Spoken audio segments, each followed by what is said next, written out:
Hi everyone, welcome back. We've got a brand new story to share with you. So let's begin. My name is Philip. 22 years ago, I was a different man with what I believed was a solid marriage and a future planned out. I worked as a construction foreman, putting in 12 to 14-hour days, sometimes 6 days a week. The pay was good, and I convinced myself that every extra hour was an investment in my family's future. My wife, Patricia, and I had 2 children, Emma, who was 12 at the time, and Gerald, who had just turned 8.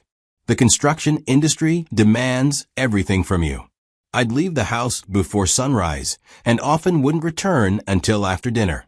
Weekends were spent catching up on paperwork, checking job sites, or taking on side projects to bring in extra income. I justified every missed school play, every postponed family dinner, every exhausted collapse into bed as necessary sacrifices. Patricia seemed to understand, or at least she never complained directly about my absence. Looking back, I realize I was building houses for other families while neglecting to build anything meaningful with my own. But hindsight is cruel that way. It shows you all the warning signs you missed while you were too busy looking ahead. The revelation came on a Tuesday evening.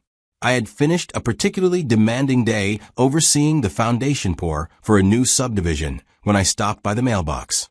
My neighbor Tony was outside watering his lawn, and he called me over with that awkward hesitation people have when they're about to share uncomfortable news. Tony had lived next door for 8 years. He was retired from the Postal Service and spent most of his time tending to his immaculate garden or working on his vintage Mustang in the garage. He knew everyone's routines on our street, which houses had regular visitors, and which lawns needed attention. He was the kind of neighbor who noticed everything, but usually minded his own business. That evening was different. Tony turned off his hose and walked over to the fence separating our properties. He looked uncomfortable, shifting his weight from one foot to the other before finally speaking. He told me that he'd noticed a pattern over the past few months. A man in a blue Chevrolet Silverado had been visiting my house regularly during the day, always when my truck wasn't in the driveway. The visits lasted hours, usually from late morning until mid-afternoon. My first reaction was denial. I told Tony he must have been mistaken, that maybe it was a repair service or someone Patricia had hired for household work. But Tony shook his head and described the man in detail, without mentioning the uniform of any service company. He'd seen the same man multiple times over several weeks, always during my work hours. The information was hard to digest, but I fought against believing it. Patricia and I had been married for 15 years. We'd built what I thought was a life together, created 2 beautiful children, weathered financial struggles and family losses. The idea that she would betray that foundation seemed impossible. But doubt, once planted, grows quickly in the dark. Over the next 3 days, I found myself paying attention to details I'd previously overlooked. Patricia seemed different when I came home, more distant, less interested in hearing about my day. She'd started doing laundry more frequently, and I noticed she'd been buying new clothes, things she claimed were necessary for school events or neighborhood gatherings I never attended. The breaking point came on Friday.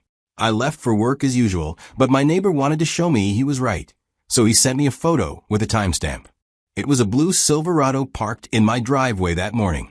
I was trying to process what I was seeing. Part of me wanted to storm home and confront whatever was happening. Another part hoped there was an innocent explanation. I couldn't abandon the task I was handling, so I thanked my neighbor and went on with my day. That evening, I came home at my usual time. Patricia was in the kitchen preparing dinner, acting completely normal. Emma was at the dining table working on homework, and Gerald was in the living room. It looked like any other weekday evening in our house. I waited until after dinner, after the kids were in their rooms. Patricia was loading the dishwasher when I finally asked her about the blue car in our driveway. I tried to keep my voice calm, giving her a chance to explain. Her initial response was confusion. She asked what I was talking about, claimed she hadn't noticed any unusual vehicles in the driveway. When I pressed for details, mentioning Tony's observations and the photo from that morning, her demeanor shifted completely. The denial phase lasted about 10 minutes. She insisted that Tony was a nosy old man who had nothing better to do than spy on his neighbors. However, when I remained persistent and made it clear that I wasn't going to let this go, she became defensive. The conversation escalated quickly from there. She accused me of emotional abandonment, of caring more about work than my family. She said I had no right to question her activities when I was never home to participate in our daily lives. She told me that Sam, the man with the blue truck, was someone she'd met at Gerald's school. He was recently divorced, understanding, and actually available for conversation and companionship. She claimed their relationship was purely emotional support, two people who understood what it meant to feel lonely in their own homes. I knew she was lying, but the details didn't matter anymore. The trust was broken, the foundation of our marriage had crumbled, and I couldn't see any way to rebuild it. In my anger and hurt, I told her that if she needed support from another man, then our marriage was over. I expected tears, apologies, or at least some attempt at reconciliation. Instead, Patricia nodded and said that maybe that would be for the best. She told me she'd been unhappy for years and had only stayed because of the children. That conversation happened on a Friday night. By Sunday afternoon, Patricia was gone. I came home from a quick trip to the hardware store to find Emma and Gerald sitting on the front porch with confused expressions. Emma told me that their mother had packed several suitcases and loaded them into a taxi. She'd hugged them both, told them she loved them, and said she needed some time to figure things out. The house felt hollow without her presence. The kids kept asking when their mother was coming back, and I had no answers to give them. I tried calling Patricia's cell phone that evening. She answered on the fourth ring and spoke as if we were discussing something mundane. She told me I was free to live my life however I wanted, that she wouldn't stand in my way. When I asked about the children, she said they would be better off in a stable environment, and clearly, I could provide that better than she could. The conversation lasted less than 5 minutes. She hung up, and that was the last meaningful communication we had for over 2 decades. I contacted a lawyer the following week. My sister Pam, who worked as a paralegal at a family law firm downtown, helped me understand the divorce process. She connected me with her boss, an experienced family attorney who agreed to take my case. The legal proceedings proved more complicated than I expected. Serving divorce papers to Patricia required tracking down her location, which took several weeks. She was staying with Sam in an apartment across town, a fact I learned through a private investigator the lawyer recommended. When Patricia finally received the papers, she refused to sign them. She also didn't contest them in court or hire her own attorney. She simply ignored the entire legal process, which created a bureaucratic nightmare that stretched on for months. My lawyer explained that we could obtain a default judgment if Patricia continued to avoid participating in the proceedings. This meant the court would grant the divorce and custody arrangements without her input, but it required following specific legal protocols and waiting periods. The process took nearly 8 months to complete. During that time, I was essentially a single parent while still technically married. Emma and Gerald adjusted to their new reality with the resilience children often display, but I could see the confusion and hurt in their eyes. Emma, being older, understood more about what had happened. She asked direct questions about why her mother had left and whether she was coming back. I tried to be honest without damaging her perception of their mother entirely. I told her that sometimes adults make decisions that hurt other people, and that her mother was dealing with problems she couldn't handle properly. Gerald's response was different. He became quieter and started having nightmares. He would wake up crying and ask if I was going to leave, too. Those moments broke my heart in ways I hadn't known were possible. Managing work and single parenthood required completely restructuring my life. I reduced my hours as much as possible without jeopardizing my job, which meant taking a significant pay cut. My boss, understanding the situation, allowed me to adjust my schedule so I could drop the kids off at school and be home earlier. My sister Pam became invaluable during this period. She picked up Emma and Gerald from school 3 days a week and watched them until I finished work. My mother, who lived 2 hours away, drove down every other weekend to help with household tasks and give me brief breaks from the constant responsibility. The financial strain was immediate and severe. Patricia had contributed to our household income through her part-time job at a local insurance office, and losing that income while simultaneously taking on legal fees created serious budget problems. I had to refinance our house to cover the attorney costs and create breathing room for daily expenses. But the emotional challenges were far more difficult than the financial ones. I had to learn how to be present for my children in ways I'd never been required to be before. All the responsibilities Patricia had handled became mine alone. Emma started having problems at school. Her grades dropped, and her teachers reported that she seemed distracted and withdrawn. I arranged for counseling through the school district, which helped both children process their mother's abandonment in healthier ways. Gerald developed behavioral issues that manifested as defiance and testing boundaries. He would refuse to follow basic household rules and throw tantrums when disciplined.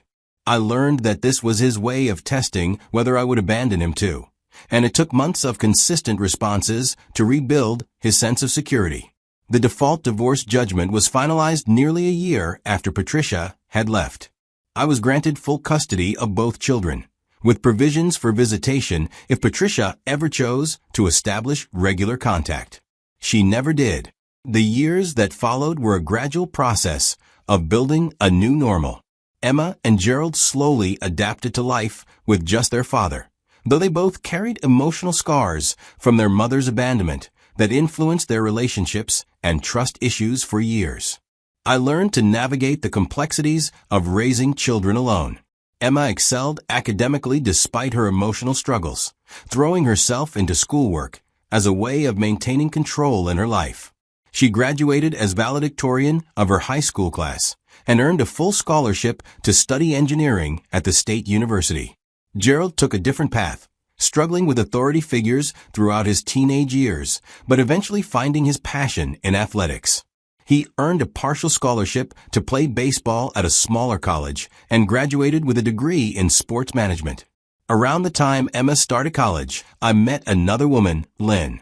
She was a teacher at Gerald's high school, who had helped him through some difficult periods during his junior year. Our relationship developed slowly, built on mutual respect and understanding rather than the passion and naivety of my first marriage. Lynn understood that my children would always be my priority, and she never tried to replace their mother or force a relationship they weren't ready for. Emma and Gerald appreciated her presence without feeling threatened by it, and over time, she became an important part of our family structure. By the time Gerald graduated from college, both children had established successful independent lives. Emma was working as a civil engineer for a consulting firm in the state capital, and Gerald had been hired as an assistant coach for a minor league baseball team. They both maintained regular contact with me, but had their own apartments, relationships, and futures to build. I thought the chapter involving Patricia was permanently closed. 21 years had passed without any communication from her. The children had grown up, built their own lives, and processed their mother's abandonment as best they could. Then, on a Tuesday evening, Patricia appeared at my front door. I didn't recognize her immediately. When she spoke my name, her voice carried the same inflections I remembered, but it was weaker, more hesitant. She asked if she could come inside and talk to me. My first instinct was to refuse, to close the door and pretend this moment wasn't happening. But curiosity and perhaps some residual connection to the woman who had been my wife and the mother of my children made me step aside and let her enter. She looked around the living room, noting changes I'd made over the decades. Her eyes lingered on pictures of Emma's college graduation and Gerald's wedding, milestones she had missed entirely. Patricia sat down carefully. She told me she had breast cancer, stage 4, and that her doctors had given her less than a year to live. She said she was undergoing treatment, but that the prognosis wasn't good. She began explaining what had happened after she left. Her relationship with Sam had deteriorated quickly once they were living together full-time. He was an alcoholic, something she hadn't fully understood when their relationship was limited to afternoon visits while I was at work. His drinking led to emotional abuse, then physical violence, and eventually complete financial control over her life. She had tried to leave him multiple times, but had nowhere to go and no resources of her own. She'd burned bridges with her family when she left me and the children, and she had no friends who would support her decision to abandon her responsibilities. The abuse escalated over the years until she was essentially a prisoner in Sam's apartment. He monitored her activities, controlled her access to money, and threatened violence if she tried to contact her children or me. She said she thought about us constantly, but convinced herself that we were better off without her. Sam died of liver failure 3 years ago, and Patricia had been living alone since then, working minimum wage jobs and trying to rebuild some semblance of independence. The cancer diagnosis came 18 months ago, and the medical bills had consumed what little savings she'd managed to accumulate. She told me she wasn't looking for forgiveness or trying to justify her choices. She said she understood that her actions had been unforgivable and that she had forfeited any right to be part of our family. But she wanted to make peace with the past before she died, and she hoped to see Emma and Gerald one more time. I listened to her entire story without interrupting. When she finished, I told her that while I appreciated her honesty, I wasn't the person she needed to seek forgiveness from. If she wanted to make peace with the past, she needed to speak with Emma and Gerald directly. She asked if I would help arrange meetings with them, and I explained that they were adults who could make their own decisions about whether to see her. I gave her their phone numbers, but made it clear that I wouldn't advocate for her or try to influence their choices. Over the following weeks, Patricia contacted both Emma and Gerald. I learned about these conversations through my children, who called me to discuss their mother's reappearance and ask for my advice about how to handle the situation. Emma's response was direct and uncompromising. She told Patricia that she had needed a mother during the difficult years of adolescence, during college stress, and when she was building her career. She said that Patricia's absence during those crucial periods couldn't be forgiven with a deathbed confession, and that she had no interest in developing a relationship now. Gerald's conversation with his mother was longer, but reached the same conclusion. He told her about the behavioral problems he developed after she left, the trust issues that had affected his relationships throughout his 20s, and the therapy he'd needed to process her abandonment.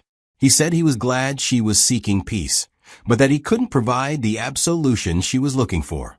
Both Emma and Gerald asked me how I felt about their decisions, and I told them I supported whatever choice they made. Patricia had been absent during the years when they needed her most, and they had every right to prioritize their own emotional well-being over her desire for reconciliation. Patricia called me one final time after speaking with both children. She thanked me for giving her their contact information and said she understood their decision not to see her.